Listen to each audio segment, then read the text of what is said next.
No mi infoli ye gausu ni sugandi so dale wati akmai ana korobi nywana bange baddo ndo jabira barka lay kama sayin tanu ka barka da ndo kuna funi ambita ne yan sugi kuyi ambe fuli tanu la si kanu bani de me babema la me jere jekulu be burama awai kado ambifu minye burama sangari kanga fuli bai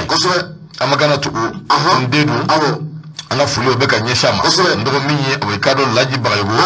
kanimbefu be wali mondo kuna funi ambe do akono ndo lende pana mbali ta ninye lende pana ta kuma kembe minye sediawo uka lasigide mimbe ni alebetani kasigina anu ni sediawo mo ni nywanje ndo alla sigide ni ala sona ma kwa bina ko bi da ko indi dowere ulika joni chesiru ko luke jelsa mimbi se ka to minye sungaloi ageria ukana seka anu soro tugo shila udi siratigela mali transition kwa bina ulika joke kala nyinu ke nyini mimbi taleke gela mimbe anu dala no be pemben ko fo no ye sanction seka ulika bo anu dala e mina inafu yafo chukumi ambargo kuna funi akoni charila kunu kosobe mediateur mimbe na be CEDEAO to wala no ye good luck Jonathan anaka delegation la hautani makono ne do bomo ko bi kosobe tabarikala ukan nali ndi doware an ngere de ya lanyini jelso ubseka na chukumi sabu amma mago bula haklina ni mirina mimbe ambe fe ko nyefo unyena tabarikala ubseka to fo do nye gelam mi nye unyena ni wati laba nungo nana gele halibi akana sinzi jango te sungolo o min na tofle ni finya boda sika di bela jile ma tabarikala akuni ya jatemine ibai kafo minye awekado kono funi minunga suru awekado mali gouvernement ulu ya jira kafo niye adokun fly minye awekado anikalo abedokun fly elma dokun sababu nyongo anikalo injeno ye kalo barka mambanyi no be sungolo kalo no be okufo kalo ngonnana minye silame de fenfen de be ne ko ni sira suyi ikanga sun wati kile ndele be jatemine ke baye kafo minye dadu muni feminumbe ndo kado usongo usebekoro yelele do be akaja ado yere be uyemandi kele ne kube sanyosa bara bibolo ndo sugoro adaka gele minye malo nonomgu ne anyona chama be yefunye feminu nu songo nu sebekoro yere la ko ni minflene na kera gele baye uko ni be ka keso wi so de do be ni wati laba nungo nana ukamanga anuka ngunu kuma barka boyane no kosobe akoni ya jetemine yalsa ka seka angishi ni be ma mimbi seka to gele kana seka soro ni ngoina gouvernement mi be anguna unuka nyama ba no be ashimi goita na bo kofo ye decision ta tabarikala ko doni ko laje ko de siratikela ko minye ni ngo bela jilenyi sanza ba mingumbe no lu kunyo fana fo sanza ba ni fere bisika ke malion ka lafia no de no fokodu ni fere bisika ke do bisika bwala chukumi o ka do fere ani dabali bike tabarikala fe gelso ni CEDEAO uluka nyoye ako de siratikela minye o ka do mamimbe no ye Senegal nyamai no be talike makisalla ayini sonja kuma chama fo ya jira ka fo ko alini aunga bilibili no be ashimi ko fo ku ye nywa zoro ne juru sirafe awai kaddo min yebo mo koy mediateur kan nali min vlene no be CEDEAO chey nabo ko fo ko yanu che ko alini awai kaddo ashimi ko lukmana ashimi goita transition nyama ba o tewa akwa lebe doni mine ko bi kuma nyoya ale ko ni de be awai kaddo o kanu ko sobe ni be mami nga kuma ye o ye awai kaddo makisali no ye Senegal nyama ba akko kuna funi sirafe mali gouvernement ko ni ala sona makwa be kala nyinu ke la nyini ye munye kalu tani shegi fo kalu muga o kaddi min bi se ka to bara nunu ulube min nofe se ka doke ula chugomi akko de siratigala min ye kalu yin ube min nofe o kanga damine février kalu klimuga ani wulumvla ni ka soro kata kunje ni ala ka jey patrika ba ko akwa mana ke chugo min ye gudloko Jonathan yani sungolo ngoni che anali min fleni awai kaddo ko atigito jongo ala awai kaddo ani hakil na nyuma ni mirna nyuma chama ala bi songa sigi ala ni transition ere ka wulika jona ka chesiri seve akuni ni ngo be jatemine bay ka foka bir embargo ino ye pembe o dara malika wati min ye president no be makisal ko fo ali ko ni ka wulika jona ka chesiri ani hashimi ni nyanje o barka bu ani do ko sobe yal sahali bi kuma nyon ko seka to CEDEAO ani kaddo mali olu ni nyonje mambi do ni mine ko bi min ye makisali e kado ka fo e do atore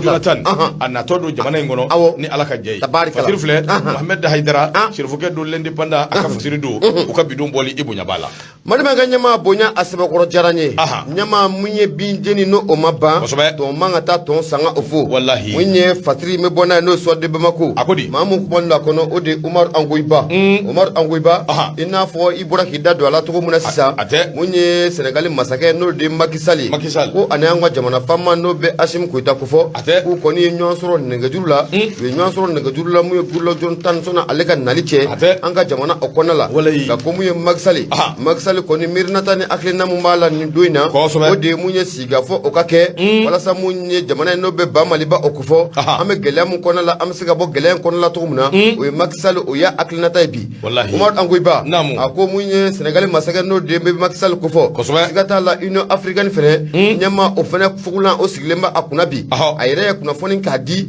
ayira kafa ko munye masikalo kleta ani wolo vlano bena kunuma ko alene nga jamana fama no be colonel ashim kuita kufo nyama kuye nyon soro negajula wuli ka jon nunte dore kwe munye jani gulak jonathan aleka naliche bi bamako munye kambi sika soro munye ashim da kono tugumuna wati bisika ditugumuna kalata abisika ke wati muna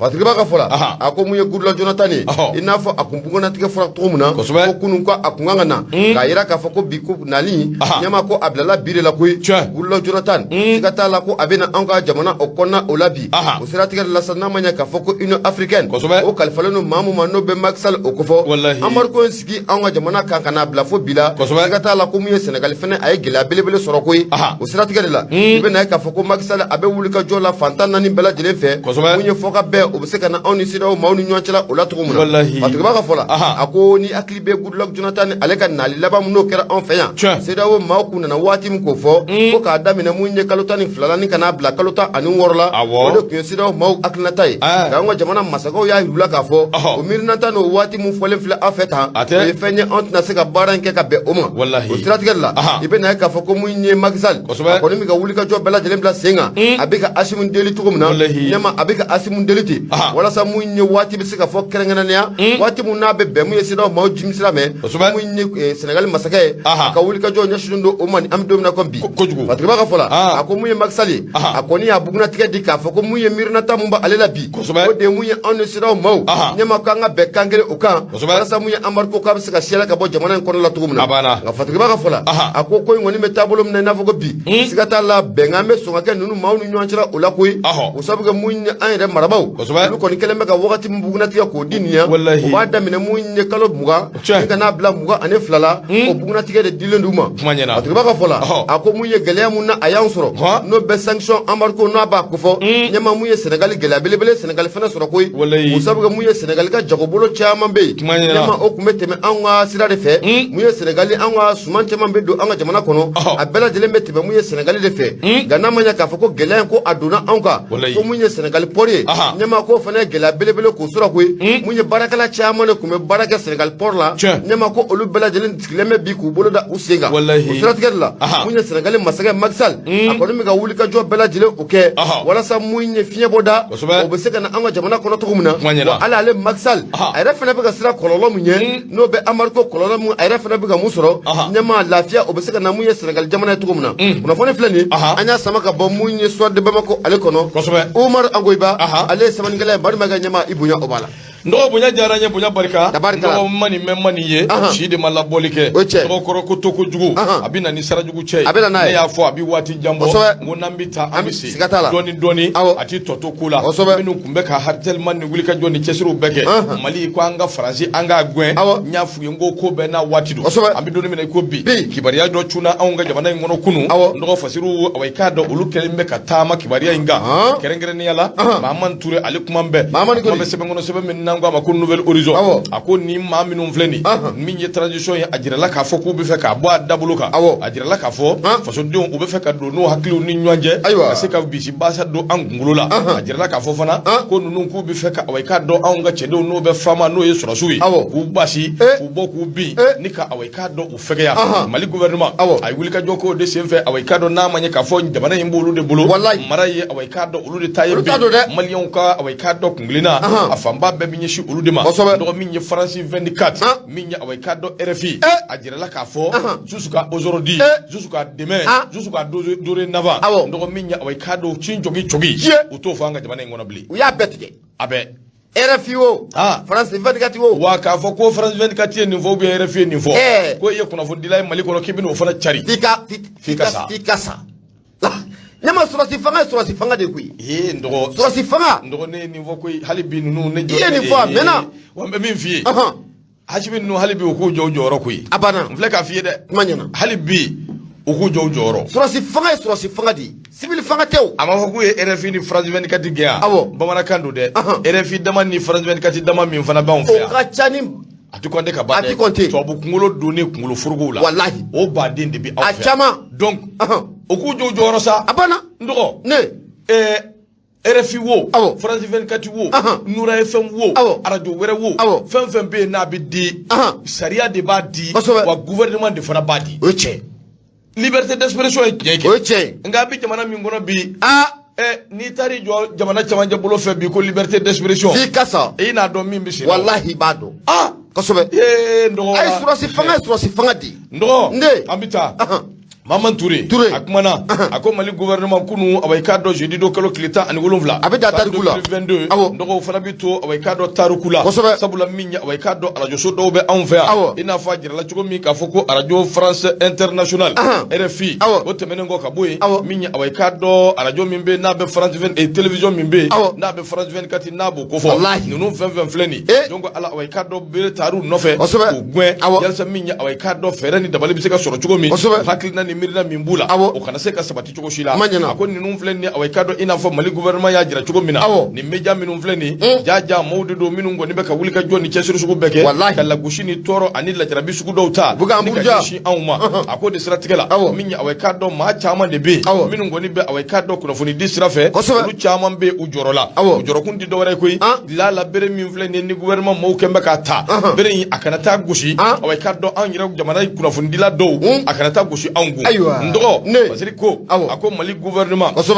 aya jira ka fo nanzaraw kam media do be jongo ala way kado luko ni dangar lula fere bi ke chugo bela jele na luka na sika kuna funi dible jamana ngono ya mi be kuna funi yerendi tamashe de be mi be ka jira ka fo ire be ka kuma tamashe una fembe ka be ke fimai ka be datugo pe France 24 RFI ka be datugo sabu mawde do minun ngoni ka wulika jonnu ka barka bo ane do ko sobe mi be se ka to transition way kado be se ka bisi basa chugo mi be se ka bo a chugo la chugo mi be se ka to faso diu hakilna jugo ni mirna jugo be se ka do a mana chugomi min bi se ka to anga sorosu la gushi ani away kado gelia se ka takanye shu uma chugomi ako communiquer min ye ministre min be anguna na nye shirim administration territoriale ani décentralisation gouvernement ka kuma la sela do no bi talike colonel Ablay Maiga Ablay ka wuli ka jonna ka chesiri o de konona na ayajira ka fo min ye away kado luko ni dabali bana sabu kuna fudi langolo minun tek nyei olu chari away kado jamana fambefe min bi se ka keso buye ka ejira ka fo min ye anga sorosu ku kembe ka wuli ka joke do nofe parce que ulu bone unina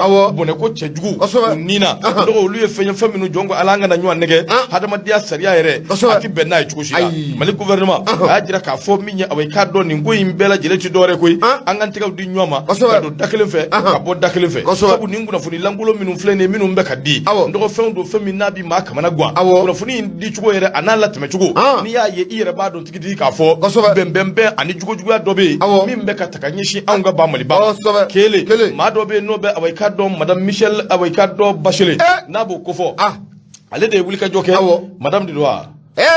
ale commissaire Nations Unies away kaddo ani droit de l'homme ale wulika joke ay kuma do fo minun goni kuma we minun bisi basaledo akera tratat do marsikalo cléchegi en 2022 o temene ngo ka boy woman rights watch ale fana kuma na tratat do minye kalo cléta ani duru nim betu gutugura nywana o bole ngoy minye radio France Inter an RT minye radio France Inter RFI ale fana kuma na kalo cléta ndani ana tanduru 2022 ni min vlene ni synchronisation kani tugu nywana ni matrakaji mediatiki ka wuri yere ka kuna funu tugu nywana kala goshita kanyeshi jamana ima Mali gouvernement yisi ki miri ani ngomi mfleni yere la ni ngo intise ka ke ganza sabu ni aja temine nunu ye maminu ye udonedu ukala nyini ye minye udonedu uba min nofe udonedu okuma sigata mina RFI France 24 ani makofole nu udabe flekele na koyi flekele nye munye kaseka away ka don anyigi ambwa ndablo ka minye fola mimbe ko gela ka hali bi ka to sinji masiri ke ba ko ako ni min fle ne ni awai ka do ko hin lajera ka laje ka tente ma jolina ni mbere min fle ne an do fe na ma wuli ka jojona ni laban bi kese obi abanga fanga tinyede o de kama mali gouvernement wulila kunu kalo kleta ani wolofla san 2022 12h wati ndoko ni awai ka do canal publicita ni mali vision ta ni tebesegi ta ni ya fon fe minta ni ya digi pi RFI coupé France 24 coupé pi fima de bibo wallahi ni klela ka digi pi fima ale fima kele mini jo wa hali kono ni kashikata abada yiri ale fiya temeka hefanga anyima ina fora meno est-ce que wa iye kuma mun foga kuma daminela munye RFI datugura chenu France 24 a datugura chenu ga munye France 24 dama mbe jamana ngono RFI dama mbe mali ngono binawo nyama ne furama ino lula olu kajugune RFI France 24 abana wallahi ndo mi ye ningo bela jile ka datugu pi yere te koyi minu mbetu sigi ka fo awai ka do ninvora ndida yanfe afora tv sengila afora France 24 afora RFI la ni chewo chemi ne alayichi etaru ka 7 dota yelmu ka ko dota ka kala aywa ni mi soro yere ya la nyini de ko wila sade ko wila sade ni bara de o kuma na o Emmanuel Macron ye kuma do fo kunu nene o josi ni tungarangela ube na kana jide Emmanuel Macron yere ala be dafiye mun fili na dona ka fi yaji fi kasa kana kede RFI ene ko wulle ne nyama wallahi ne ko wulle adam ne na sade ndo masiri ka bako ako ni ngo kele mi union européenne ani ka do France président no be Emmanuel Macron ko fo be wulila akulu ye ni kode ni min vle ne ka RFI ni France 24 u datuku ni njoina kama be oluma choshila o be temene ngo ka boyi do ya jira ka fo ni min vle ne awai ka do jorona ko o de koni sinji to vle ne hali mali yere kono sabu min ya awai ka do wuli ka jonni chesir minumbe biso ko kessa obuye agela bis kololo se an yerema nga ninna ke shawbuye lala awai kado ni doka ba masa doka na tija koyi lala ni an vana tara ministru ndofe kam go bula an bi doka kuma ko min gadi anyi note basirke ba ko ako wati temenona mali awai kado jamana maraba min gumbe ndoko ni tara ala kanichi ini RFI yalma ini France 24 ko fundila ka nyu asoroyi nawe nyu asoro ye bode wallahi bokuru ni ala che EOD ubali ti laje uba mugu taka do luma ka oui ça va monsieur ça va bien comment tu vas bien oui prenez place je gorodi ni ma fait ouais join Madou Mega Noura FM d'accord viens passe me voir le mercredi jeudi na 17h ibita ita soro mais RFI ni France 24 lu direct si gorodi ro luma ko bla kelti majon koro e bala nunu mana minda fama nunga ujodo ko ni ala ci ujodo ko so ni ka wulujugu fa dota bikine o de kelen fleni na makata tinyina bo ndo hali bisa minye maman ture akuma mbe akoni ni ngoyi ndaka laje jongo ala awai ka do ka fo minye RFI datuguli France 24 datuguli o yere da matede minu mfana ba ta ka chari awai ka do ofana okona o mambi doni mina ko bi da ba wulila songala amayi ndo ni ngoyi na he ko chama mbora koyi ne ye France président ka kuma kame ko ni ngoyi ko ale ba ko o da matede ko ale be nana ado akofo sede wo nyama kale bo wele mali ni minga ka okoda malika wa la France va soutenir bonango autorité ko sede wo mo yi so manipuler mo hakila ka ko mana ka be ngalo abada billahi France ya fo makoro era frontura makoro a frontura ko shini be kale nana ado akofo wele ko soba ko kanga minta contre le Mali ko la France va soutenir Macron ne afo aw malo le fleni wallahi tu as vu des propos comme ça il ben nous faut kene ka ça tellement que au corona finalement fou be ka fronto ou ka fronto do ja France de be wele dron afo mingadi France o bisinga ke jamana kono c'est da way France ga baraka minene o ebe nana ado akofo wele Mali ye nana ado akofo afa wa abada ta amogata de nga jamana ale ta de nga jamana abada awole nous on est un pays souverain là abana awole ni be wele ke ba shimi de wele akana na ubena la na kuma na ubena solution mi nganga soro akana na wele o de atu nyambala de ne be min no fait désormais anga fere nyina ni sede wa anga kekele bay abana et puis on va voir le reste ay ngo parce que ni y'a ale carrière bɛ ka nin bɛɛ fɔ dɛ hali bi a ɲɛ b'a la de Mali ni CEDEAO fana bɛ ɲɔgɔn na Mali c'est-à-dire ne yɛrɛ kɔni bolo quoi kɛlɛ kun kelen a ka kɛ Faransi de y'a bɛɛ ye a banna bilayi ayi ɲɛma bɛn bɛna k'a kɔ bɛn bɛna k'a kan sisan CEDEAO ni anw bɛna bɛn a la sisan ne Faransi ko bannen de koyi a fɔ a ye quoi hali sini a kana da mun ye Nana Ado Akufo ma dɛ u bɛna dayɛlɛ siɲɛ wɛrɛ u b'u an ye nin fɔ a mɛnna a ka De Gaulle su lawuli cɛ bɛ n'i sigi bar kɔnɔ ka n'a sigi karisa depuis Gawo ka sɔrɔ a bɛ Bamakɔ a bɛ Bamakɔ yan Serge min labɛnnen don o dilen don awɔ ale don u y'u ka tubabukɛ dɔ bila ka na t'a dɔn a tɔgɔ yɛrɛ filɛ ka bɔ n kɔnɔ ni minnu b'a dɔn u ye mun gɛn yan awɔ ayi a ma gɛn o u nana journaliste dɔ don u ka pion dilannen dɔ o nana Mali kɔnɔ yan a y'a ka mission accompli ka documentaire fabriqué ka taa n'o ye bi u y'ale de bila ka taa Ukraine a bɛ Ukraine bi a bɛ kuma na ni mɔgɔ hakili b'a la u b'a dɔn e t'a dɔn mun Hervé mun yɛrɛ a tɔgɔ yɛrɛ bɔra n kɔnɔ a bɛ Ukraine bi a kun bi yan a n'u ka baara kɛ ka tila a taara Ukraine a taara bi u y'a bila ka taa Ukraine c'est des gens qui sont là olu faralen de don ɲɔgɔn kan u ka sale besoin kama dɔrɔn ka ko dɔw ɲɛnabɔ quoi ɲɛma an ye nin fɔ a mɛnna ne y'a bɛɛ France 24 la disons u ka TV5 la wallahi ji kun bɛ ɲini ka ci ne ɲɛ a bɛ ci ɲɛ kan i b'a dɔn min fɔ ko Mali ko cɛmancɛ fɛ ko olu taara sɔrɔ ko mɔgɔ dɔw tɛgɛ sirilen don ko k'u faga u fagalen u caman dalen bɛ ɲɔgɔn kɔ k'olu ye population ɲininka ko population ko Mali sɔrɔsiw k'a ni tubabu dɔw de don bon ko tubabu ninnu k'olu ka sɛgɛsɛgɛliw tilala ka taa tuguni ko k'a ye k'a fɔ ko Wagner don bon k'u tilala o bɛɛ la ko fila dɔw bɛ yen k'olu y'o filaw ye ko filaw ko mɔgɔ minnu fagalen filɛ ko olu yɛrɛ somɔgɔw de don k'olu bɛ o dɔn bon u bɛ t'u sigi ka nin propos ninnu propagande ninnu kɛ k'a labɛn ka an bila ɲɔgɔn na e de circular maliyɛnw yɛrɛ bɛ sɔrɔ tuguni minnu fana b'a dɛmɛ u dɛmɛ nin ko la quoi awɔ o de y'a gɛlɛya ka bɔ moment min na an bɛ ka bɔ o moment de la aw bɛ nin fɛn sugu ninnu ta wallahi moment min na an bɛ ka bɔ moment min na k'u yɛrɛ fɛnnen don o moment de la nin fɛn sugu ninnu bɛ ka cari jamana kɔnɔ kosɛbɛ mais c'est compliqué ayi nin ye fu sirilen y'a dan na wallahi a banna pewu a bɛ taa sigi ka bon u bɛ nin de kɛ sisan ka filaw remonter awɔ u b'u to la n'o ko nana tiɲɛ non mais c'est pas possible. Ka politique y'o de ye. Ces gens-là vraiment ils sont forts. Ba an yɛrɛ de finani ka kɛ ɲɔgɔn kan. Non. O de kama n y'a f'i ɲɛna n ko nansara n'a ye 100 000 bɔ kɛlɛ la 50 bɛ taa kunnafoni na kunnafoni ma ɲi dɛ. Voilà. A ma ɲi dɛ. Sisan o sira dɔ de datugura. C'est bien. N'i y'o de datugulen. A ɲɛna yɛrɛ de. Kosɛbɛ. Félicitations. A ɲɛna. U ye kunnafoni. Hali ni Nura ye fɛn min fɛn fɔ min ma bɛn a ye n'a datugu. A banna. N'an bɛ taa sɛnɛ kɛ an bɛ taa sɛnɛ kɛ. An bɛ taa kɛ n'an bɛ taa bagan mara an bɛ taa bagan mara. N ko radio fréquence a papier tɛ nin ne bolo yan. A bɛ yen. N'a bɛ di ni sariya dɔ de ye. Cahier de charge dɔw de bɛ sariya dɔ de i b'o de ta hali n'i nana sariya dɔ de bɛ i b'o bonya i bɛ baara kɛ n'o ye e ko k'i bɛ jamana déstabiliser n'o ko kɛra ko liberté d'expression o tɛ kɛ yan ɲɛma liberté d'expression sɔrɔsi fanga yɛrɛ la a man kan fɔ a tɛ fɔ a tɛ fɔ c'est compliqué quoi radio ye Nura FM ye 94 tɔmi munumunu 5 a ko dɔw bɛ yen o bɛ mɔgɔ laigiri de quoi i bolo da dusu la an ka taa o ayi mais c'est à dire an ka maa ninnu fana ka suma u ka ko de fɛ non u ka suma di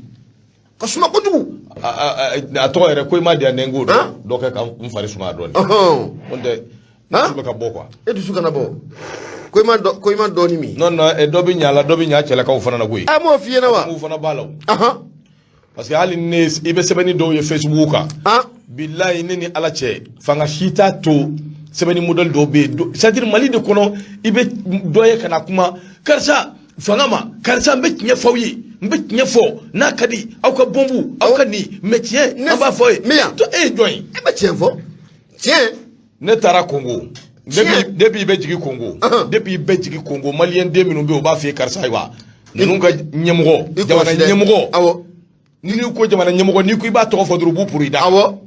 kana tɔgɔ fɔ dɛ n'i y'a fɔ an ka bamanankan na a fɔ dɔrɔn jamana ɲɛmɔgɔ wa kana fili k'a tɔgɔ fɔ n'i y'a tɔgɔ fɔ u bɛ taa ni yɔrɔ la a bɛ gɛlɛya dɛ n'i y'a tɔgɔ fɔ hali k'a bɔ i da u ka jamana ɲɛmɔgɔ n'i ye dunan ye k'a bɔ i da problème b'i la a fɔ kɛ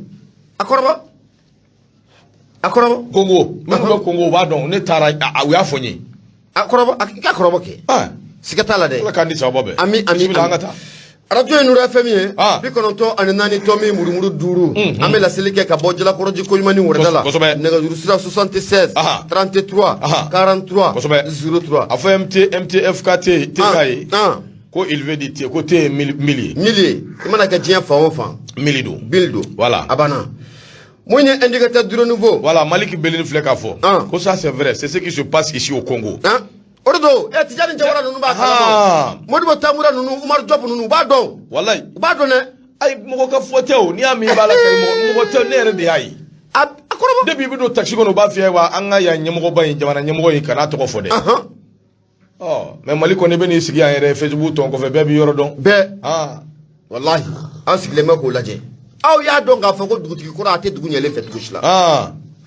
Seydou Jara akumara mu ye indicateur du renouveau au konnala ako mu ye eli wala e sungolo ma se folo ko yi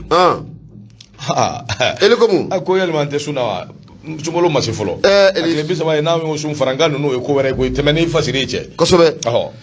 nyama ni wati na munye ibalma ke sanu abla kone ame fulita ni ka segere ka kone kosobe fatri ame tanaye abla jme abla kone ke endoko ke wa idoko ke do e benga fuli fay ka kone bismillah indicateur du renouveau ne be mbolo do me boni ayi mamu kuman la kono ode Seydou Jara kosobe Jara ke ako kanyashi munye transition au tableau kan ako na manya ka fako munye M5 petonde nobe ulu kele me ka gelata ninka jamana premier ministre ninka asegere ko munye premier ministre nobe Dr Sugal ko kala mega kufo nyama ni wati na ko abe deme yini na abeka maw nyini maw be se ka deme to muna wala samunye akara se ka bo aka fota yin kono to muna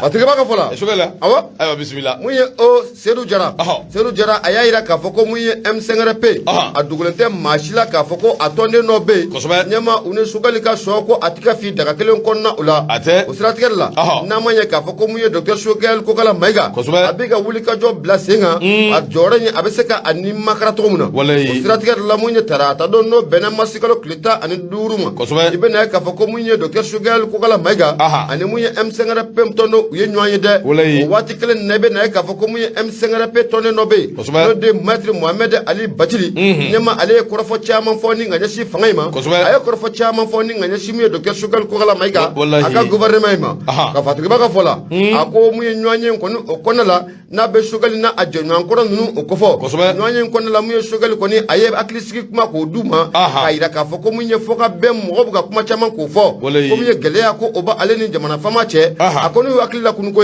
kayira ka foko geleya fo ko otale ni jamana fama che o munye geleya fene ko otale na ka gouvernement mawni nyochira la Dr Sugal ko kala maiga aya ira munye M5RP tonne nununa ako munye gouvernement bi ka wuli ka jo place senga malido nye kele mun ke ka ibe ka fanga ni ka adafri ko baro be sena o la inu me se ka sabati to muna o bara bele bele la ibe na ka fo ko munye organe unique de gestion des élections ko o bara ko obesina o bolen ko fami nyangli bali afuka ta fra yuruku o kala kan yema ko o bara fene obesina bara fe be ne maldo ya layni munye ibe ga fanga dafril sefe yema ko abaro bela dile obesina atige ba ka fola ako alino ya sro muye Dr Sugal ko kala maiga akoni M5RP tonne nunu yema ayu akli ko ni ku sigi na ta ira ka fo ko muye Dr Sugal ko kala maiga ka gouvernement ko nala yema ni ya jatimna kala je ibe na ka fo yoro mum be ma be segi disugo shina ayoro ye yema ko lakana yoro ye lakana yoro ko ni ko mi gouvernement ko no ko ma be segi disugo shino ye note ayoro chama be nyema ako kele meji woro ye o tratike la ko mi kalo saba o temena anya assise national de la refondation kalo saba o temena ko fe ayira ka fo ko jegulu do ko bina sigi senga mumina assise la yini nunu ninka abara ko o tabala ka fatike ba ka fola o la yini nunu ka damina sigi do fo kana bla bila o jegulu nunu ko amasigi polo o bolen ko fe ibe na ka fo ko munye gouvernement fo kata fra munye conseil national de transition nema ni wati laba ina uye aklina do ta ninga bo sente o konala aklina munu ya ira ka fo ko munye do bena fra sente maka o do bena fra gouvernement ka o stratégie la munye fatrike bay no Seydou Jara ako mali do muga hiningali ku uira la ma munu mena tata ka do sente kono ma munu mena tata nema ka do gouvernement o konala ko kuma na ku usara nunu ko abena bo fanjume mali do mugu ira hininga o wari nunu ko abena bomi jamana munna be wala danina nyama nimi farati obega dafri esikatala atiba ka fola ali bi nimi M5RP mangu be na ka fa kune Sugal ku be nywana de o sirati la be na ka fa ku mi M5RP dusiba chama be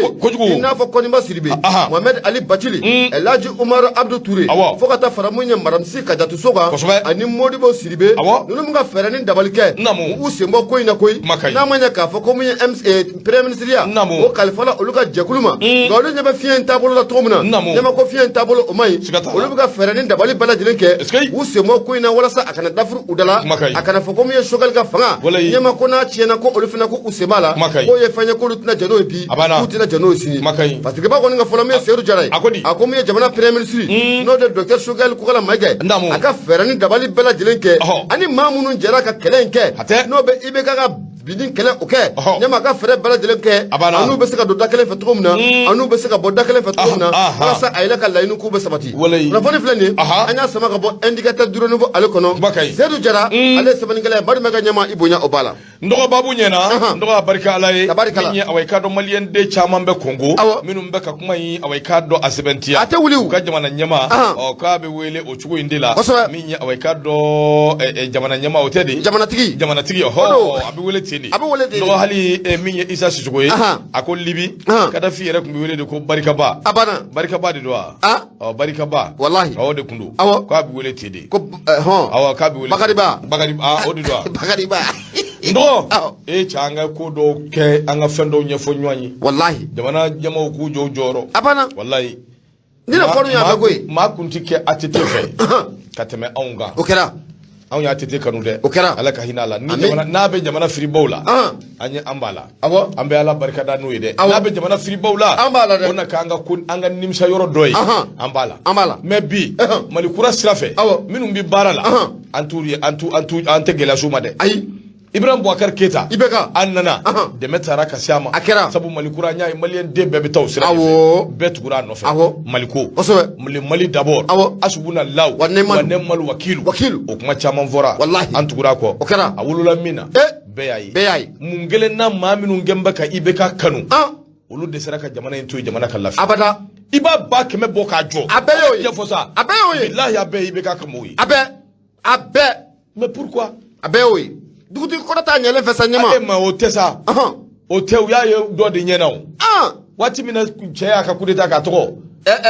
Amadou Aya tolérance zéro a y'a fɔ bɛɛ yan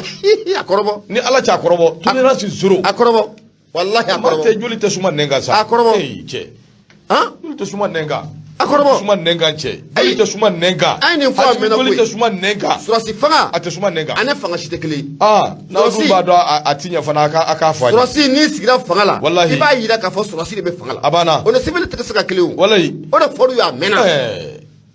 i n'a ka tɔ minɛ nɛnɛ fɛ a bɛ tɔ to yen ko a b'o minɛ tilema fɛ o bɛ minɛ wa ka n'i sigi jamana kɔnɔ sɔrɔ i fanga n bɛ kangari d'aw ye n b'a fɔ aw ye ni ne bɛ yɔrɔ min aw b'a dɔn misiri bɛ yen nin bɛ k'i sigi kɛ panparaki pa taati mɛnɛ si ti bɔ ko liberté d'expression an ka taa ndɔ maa b'i to jiri dɔ la ka jiri dɔ la sɔrɔ kosɛbɛ min ye awɔ i k'a dɔn taara a bɛ fɔ cogo di de maa b'i to maa la ka maa la sɔrɔ awɔ t'i to yiri dɔ la ka yiri dɔ la sɔrɔ a bɛ fɔ ten o sɔrɔ ka gɛlɛn dɛ ayi o tuma na an ka taa ni babu ye an ka taa an bɛ don n'an ye Mali ko piripago an ti don ko tɔw la sa wa mun bɛ yen i bɛ Bigi dɔn wa Bigi Bigi ka di n ye dɛ n ayi i m'a fɔ ka ɲɛ dɛ Bigi ka di i ye cogo di Bigi ka di n ye o kuma ka dun dɛ kana n bila ka taa yɔrɔ wɛrɛ koyi ayi a ɲɛfɔ ka ɲɛ dɛ ne ko n k'i bɛ Bigi dɔn wa a ka di ye a man di ye ne m'i ɲininka o la dɛ ne ko de n k'i bɛ Bigi dɔn wa n bɛ Bigi dɔn n b'a dɔn ou bien ayi n t'a dɔn mais Bigi ka di n ye n bɛ Bigi dɔn wa Bigi ka di n ye n siga t'a la dɛ wallahi a tɛ tɛmɛ Ala ta kan n dɔgɔ Bigi ni Bagaga Ala Palimère Marshal n dɔgɔ ko in a sɛbɛkɔrɔ carila dɛ kutubu ko in kun maaw u hakilila k'u bɛ bezi la k'a to bezi la ka na ko kɛ c'est tout c'est fini jigi warupi a don ma sunɔgɔ o e ma sunɔgɔ wallahi i ka Bigi ko tɛ tulon ye dɛ ko in kɔni a ka dɔnkili ni a kan de ka di wa ou bien a ko in bɛ cogo di dɔnkili de ka di n ye a dɔnkili de ka di wallahi a yɛrɛ tɛ dɛ a bɛɛ bɛ na n don kuma la i bɔgɔba bɛɛ tɛgɛ t'i sɔrɔ o bɛɛ kali ye dɛ i bɔgɔba bɛɛ tɛgɛ t'i sɔrɔ dɔgɔ n b'o f'i ye dɛ a ye Bigi ka di n ye n dɔgɔ an bɛ taa n'an bɔra awɔ i k'a dɔn ko in na sa an bɛ don babu kɔnɔna na a jirala k'a fɔ min ye awɔ i k'a dɔn jamukan dɔ bɛ yen n'o ko a ma ko Thierno Décrypte n ka dɔgɔ min ye awɔ i k'a dɔn ko jumɛn de n ka taa a diyara n ye Samba Tangara vraiment a diyara n ye merci beaucoup n dɔgɔ min ye awɔ i k'a dɔn Thierno Décrypte tarata don kalo tile 15 ouverture média awɔ i k'a dɔn sanfɛ min ye gurubinɛ dɔ bɛ yen ni bɛɛ ko a ma ko Bigini Bigi a ka dɔnkili a bɛ se a dɔnkili dɔ la an da don kuma la sisan k'ale de bɛ numéro 10 da o jumɛn de ye numéro 10 ka fɛn ci jamana in kɔnɔ k'ale de y'a da ale de y'a kɛ numéro 10 abana o kuma na sa bikini ani palmer ni ma fla minu fleni jongo ala concert min gumbe no ngembe ka buluda a concert ko kuma awai kaddo akuma tiara ko sobe concert in laba abora do ko sey sebela basiri ke baya jira ka fo ni ngomi fleni ni awai kaddo abe ay ma chama bo flila ma ko hakila ka ko femi beji a beji laba ayel manaka keji waru pi sabu ni jete meneke ni bikini ani palmer ma no fleni awai kaddo wati be rezo sanfe o kababu anu ka kechuko fo abe erizo sanfɛ sabu awekado modo minnu ngoni ma chama hakila ka fɔ ko fila ɲɔgɔn c'est tout c'est fini a ko de siratigɛ la ma caman be minnu ngoni ko hakila ka fɔ ko ngoni abesu awekado akumbi kɛ wa nisɔndiya a barika bi bonya kosɛbɛ o de siratigɛ la min ye nin ko bɛɛ lajɛlen affaire in a taara tɛmɛ ni sira wɛrɛ sira min ni maa si kuma sigi n'a ye yalima dɔw yɛrɛ be olu ko olu kun sɔminen don a la sabu ninnu kun hakilila u bɛna ko in kɛ cogo min confirmation in ti dɔwɛrɛ karisa ka di ye bi taa yira kɛnɛ kan n b'i bagi don a tigɛ la fiyanza bi kɛ wa tari an bi ko kɛ ko min b'a jira limanaw na k'a fɔ jɔn ko ala fɛn in siga t'a la koyi an bi ɲɔgɔn bolo nɔgɔ concert in bɔra a la olu tun bɛ fɛ ka maa min ladege o ye safi ani mumu ye nka i k'a dɔn ko in a bɔra besi la dɛ a kɛra i k'a dɔn ko wɛrɛ ye a kɛra jigiwari ye walahi a y'a partager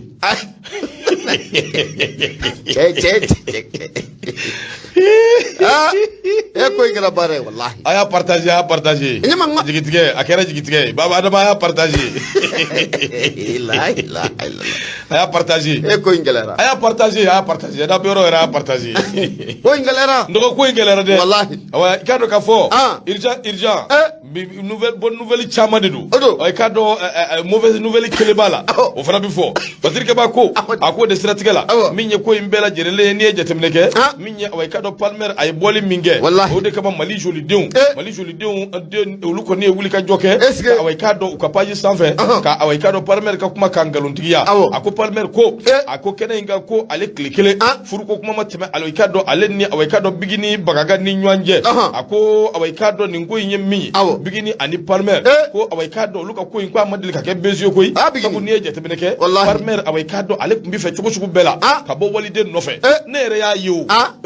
wetirmeja ja kelen kan Palmer tun bɛ k'a fɔ ko ale sigira Bigi ka numéro nɔfɛ cogo min a tun bɛ k'o fɔ koyi ɲɛma a y'a fɔ dɛ a ko Bigi ka d'ale ye de i filɛ ka min fɔ Palmer tun y'o kelen de fɔ i fana kana taa bɔ Bigi jigi kɔrɔ dɛ walayi kana taa bɔ Palmer y'a fɔ cogo min e filɛ ka o cogo kelen i fana bɛ k'o fɛn ta kana ni Palmer bila minɛ kelen a ko yafama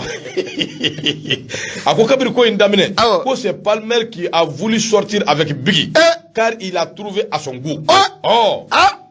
Bigi a ka goût voilà a ka faamuya wallahi numéro 10 a ko i k'a dɔn nin ko in bɛɛ min donc ala i k'a dɔn Palmer ani Bigini ko in a mankan a barika bonyana kosɛbɛ Palmer ye kumakan minnu fɔ hɔrɔnkolonya kumakanw don Fasiri de y'a fɔ dɛ c'est une malhonnêteté o tɛ wa a ko kuma na sa sabu n'i ye jateminɛ kɛ ko daminɛ ani ko in bi cogo min na i ka dun tɛmɛna sira min fɛ kelen tɛ a ko Bigini tiɲɛ don a tun bɛ fɛ ka ko in giri ka taa n'a ye cogo min Palmer kɔni ale bɔra i k'a dɔn maaw bɛɛ lajɛlen jigi kɔrɔ sabu Palmer kumana cogo min a ye kumakan minnu fɔ ni lebu ti fila ye ni mɔliyɛ ti fila ye a ye Bigi malo a ye Bigi lebu nga i k'a dɔn k'a fɔ ka ala to sanfɛ ko masakɔrɔ tɛ jigin ka bin ɲini Bigini Bagaga ni nin ma fanga min don a la o t'o fanga bɔ a la Patrick b'a ko a ko nin kumakan minnu filɛ nin Palmer Marchal sur le plateau Bigini Bagaga i k'a dɔn a y'a jira fana k'a fɔ tiɲɛ yɛrɛ la n dɔgɔ kana ɲɔgɔn nɛgɛ ko in gɛlɛyara dɛ wallahi a gɛlɛyara Bigini Bagaga Jama Noir a ka page sanfɛ a ko ale tun b'a dɔn k'a fɔ maaw b'ale fɛ ale tun ko ka di maaw ye ale t'a dɔn k'a fɔ ko ale ka di maaw ye ka se nin hakɛ bɛɛ la dɛ a ko kuma na ale bɛ don min na i ko bi siga tɛ min na ale sɔnna ale filila ale ka carrière professionnelle a n'ale ka carrière personnelle ale y'u ta k'u don ɲɔgɔn na ale filila nka découragement t'ale ta ye dɛ ko ale bɛna bɔ ni fɛn ye nin sen e m'a fɔ disi yan nin sen ta bɛ sɔn ka kɛ san ye o a bɛ bɔ ni fɛn ye Bigi ka bɔ hakili ma walasa ka se ka nisɔndiya ko cari jamana fanda ni naani bɛɛ fɛ Bigini Bagaga Jama Noir Palmer ta ye jumɛn ye de ko muso ye mun kɛ ko ale tɛ muso tɔɔrɔ mun de ye ko muso tɔɔrɔ man d'a ye ko muso tɔɔrɔ man d'a ye i ye muso dɔ tɔɔrɔ filɛ ka muso tɔɔrɔ i kumana k'i yɛrɛ sɔsɔ k'an layɛlɛn yiri sanfɛ ka tila k'a tigɛ n'an ye a kɛra dɛ tiɲɛ yɛrɛ la ala bɛ yen wallahi be jabate masaimbe ndo ni aka fasire le fanda bigi ni palmer yere o photo bia o kubulu ngoni kayinga palmer yi bora njigi korode palmer yi akabara ko de walde tate ikata aksumo ko ni fango ikunga ubie ay akatoy ma ko aywa iftige kuma kalabushita be jabate aka fasire do kalabushita gafu jama bia ay ma foke be bala de kon dew ay kuma kalabushita ma kalabushita kana nga ko kana fende kana gafu jama bia ne ma kalabushita wala akana maubla nywana nda kuma inchara de ay ko kana ngo nyama ko kana deception ga nyama ni somu bi bitaklu awo o me sentiment ala sentiment nyama digini aturu de dafe fali mimbe mogo bitaklu ye so mimbe mogo bitasenyi wallahi ko indra tini lonshina dugu sajemanga lolo kanyi akadu jeto wallahi he alabisi wallahi ni alayison shini keneya iye shidebe monebo salfu kita wallahi bege courage shidebe monebo aya bena femo ni ko fe nyama ma ba fa ko bigitini wallahi sikata la de adama ta janga fulibi ko juge ma ka fulibi ala kanto nyoy ko juge ma karam sikata la bismillah ngata so de be mako ne be mbolo do me boni aye ado che uye yusufu konate akumara nyama ko daga shishi abora karato dade ako anga do yira wolo debu sur la rempart anga do okonala atonne mumbe no de amina fofana muye sente mado muye yira wolo debu sur la rempart nyama uya glon ka buka to na folo abana pew amina fofana ke sente amina de kudu anga député noir aledo wallahi ore kama anya fu na sente shikito mado ba kuno bismillah Fadriga ba fulame Yusuf Konate namu ako munye mouvement yira wolo debo sur le rempart anuka tonne mumbe nobe amina fofana no ba ale kofo nyama ko munye be malia dugu ko ajeru konore ibena ka ko munye kunu alamsado munye yira wolo debo sur le rempart uya yira ka fuka kuna fonu na ko balla ka munye video do ye réseaux sociaux au sanfela ola munye video munna munye amina fofana abiga korfo chama fo ka nyashi munye yira wolo debo sur le rempart nyama amoma de ga munye yira wolo debo sur le rempart nyama uyo kota bala usira tikela ko munye amina fofana nyama uya glo ka ba munye yira wala debu sur la rempart nyama akonna la makai fatiga ba fola ako munye ma chama ni video ko ni réseaux sociaux au sanfé munye aminata fofana aminata fofana ina fo nya fina to mun munye sente mado wa be na ka fo ko munye mouvement yira wala debu sur la rempart o ma fena odo munye aka ni video mun na chalo no bolala au sanfé la ayoko ma cha ba fo kuma munun ne ayata ka munye ka sente re ku fe yira wala debu sur la rempart nyama ko olu yira fena ku usegere usira tiket la munye yira wala debu sur la rempart ku be ya faininge malide mbela jile u fe be ya faininge munye farafinde mbela jile u fe babu munna boda olu kan tonne ndako no be amina fofana ku fo ku be aja faininge mbela jile u fe watiga ba ka fola ako munye amina fofana ni ya ka video njate mena ka laje nyama be na ka fo ko munye korfo munu obe bo akono amina fofana aba yira ka fo ko mado akilla ka fo ko munye transition ale amina ko ale be sanun dingare dala ko mado mirnata oye ko ka don ko otere ako ale amina fofana nyama ko ale be problem ko na bi ko ka le deseno ka bo o gele o konala amina fofana akmara de aya yira ka fo munye aka video konala ako ko ale ne abare jira ka ka sojo munye kati ko plateau ola ay so yira na de makai kosobe awasorana kosobe bismillah onata be amina fofana ko ale be gele o konala wa gele mu yira na ale ya nyefo munye sent yira wala debu sur le rempart uka mamun be no adama jara ben le cerveau kale gele ko nyefu yi nyama gele ye fen jume nyama ko nyama kamana ga ako amina fofana aya yira ka fo ale ga gele nte dora ko ale ga pompu aka foraji nyama ko ole tieneno ka be ninga clé damo dabo foraji ko mbale fi abale fi alhamdulillah mali denjol be abana mun te jinma so ami wale buga mfosa munye amina fofana wallahi amina fofana aya yira ka fo ko munye clé duru nona nyama ko ale ka foraji tika so ale tagoshi ka don fan bɛɛ lajɛlen fɛ walasa mun ye forage bɛ se ka dilan cogo min na ko yira musaka ko a tɛ tɛmɛ miliyɔn 1 ko ani 1000 kan ko bi ko ale Amina ko ale bɛ gɛlɛya o kɔnɔ la komi Yirawele Jabu Sululana Par ɲɛma k'u ma se k'ale bɔ o gɛlɛya kɔnɔ la ko maa k'a dɔn k'a fɔ k'ale ye baarakɛla de ale bɛ mun sɔrɔ a ka baara la ko Yirawele Jabu Sululana Par o donni kɛra gɛlɛya belebele de ka ɲɛsin ale ma ala wallahi est-ce que bismillah ayiwa kunnafoni kɔni filɛ an y'a sama ka bɔ mun ye sɔrɔ de Bamako kɔnɔna la mun ye Yirawele Jabu Sululana Par olu mɔgɔw kɔni y'a jira k'a fɔ mun ye Amina Fofana CNT kɔnɔ la ye u y'a gulon pewu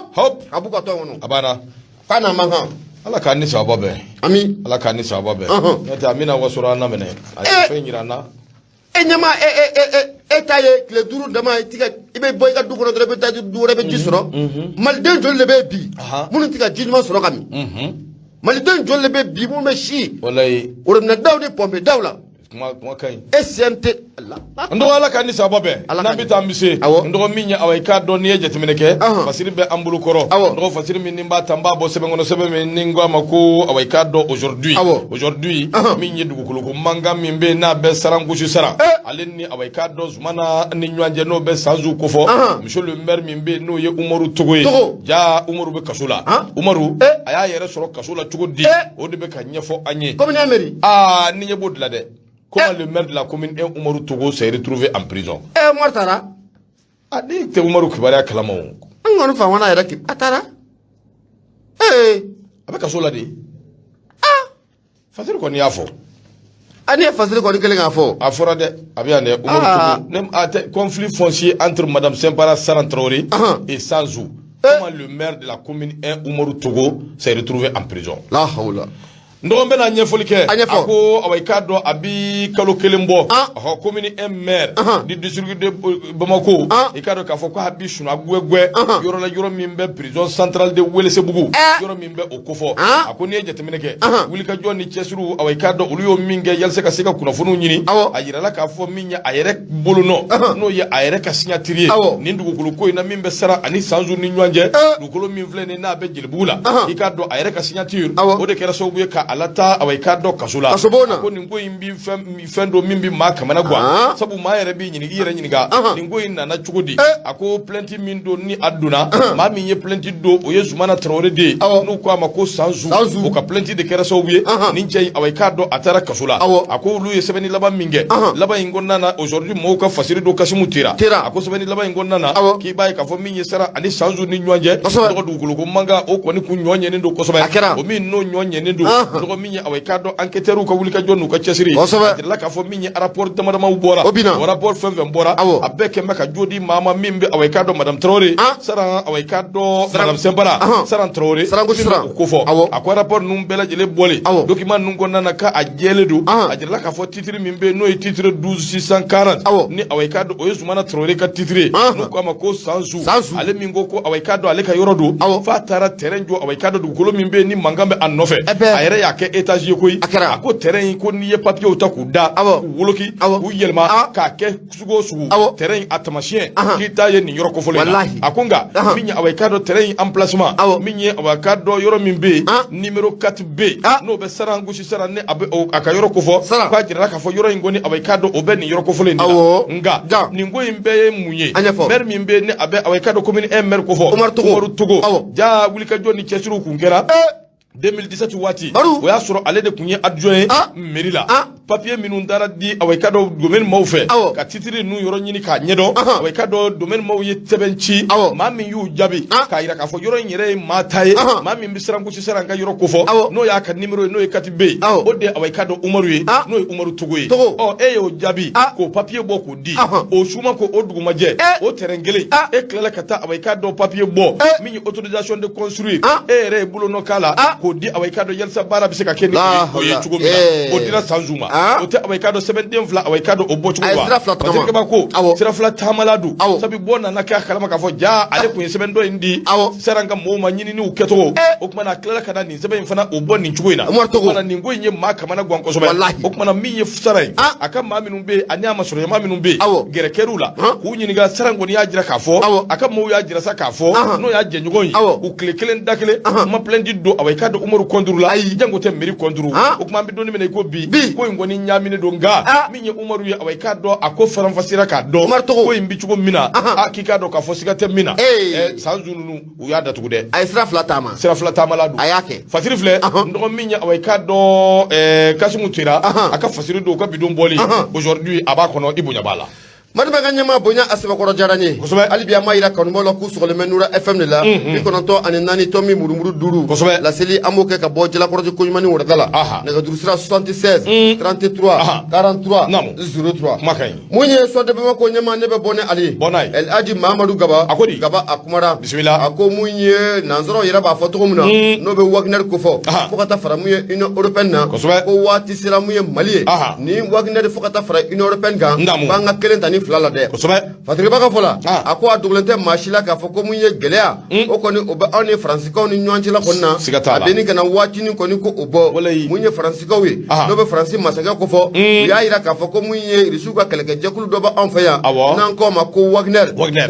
na manya ka foko lu ba nga jamana konna la ko lu wagner tina saka jeka baraka sugila nga fatri baka fola ako munye marsikalo kle kononton munye une européenne mauka mamumbe no de zoza burali aye bataki mun blaka na muye ablay job ma bataki kon na ko diya tem na kala je la inte dawra ko munye union européenne ko kata fara munye wagner ka ko mali maraba ko anga kelenta ni flala yu ka bataki sesa ka jetem na kala je nyama kibo odisora akona la nga fatri baka fala ako obara ko abena gele ko sobe munye asimu ko tan ka chedo mbulu ko bara ko abena gele ko sobe nga fatri baka fala ako munye zuzo burale akani bataki ko ni okona la inte dawra ko munye am maraba ko ko ni ka ya kosobe wagner na be jamana kono uka buguna tiga foka bampew no ya sura fana ka ate ya foto ko na alibi ko nan daluye dalu munun fana ba ida ka foko mu wagner ote kono ta ko ni union européenne maw uka ni bataki jate mina kala je ni ngalite dowra ko munye ubuka kala ka jekulu mun fa no wagner ye al no ya sura am maraba ya irula ka fo ko wagner ta an jamana kono ga munye irsuga kala ka chedo bia anu lubuka jika barake nyonfe unata be munye kangoma atinoro dongula te goza munye union européenne maw ko wati sira nyama wagnari an union européenne nyama ko amara ba ko wakelenta aflala irsla kaw walma union européenne maw wakelenta aflala na fari fle anya sama ka bomen so de bamako ale kono elaji mamadou gaba ale kalim kala tige mar maga nyama ibunya obala wati na watara be dide wati sira asira ante kelenta ngata anga kelim fode sanga doni bi sanga doni bi ndo amba limana hakili jigi arajo ye nura fm bi kono do ani nani tomi murumuru duru wuli ka joni chesiru be sina ni ala sona ma juma ma jigi 14h pile ambi nywa soroya minya awai ka do saragabo duawu olu dambe nywango ala ka je nura fm o kuma so bay ngonna ka fuli la si kebe awai ka do mamadou ma amba fu kosobe wali mando ka fuli ani ton la si mohamed siamama draman nampaga trori Dambele nimbe kanu boy Moïse la vie continue ambe fuli la sama baba dama touré kanga fuli biye ndo hali bi ambita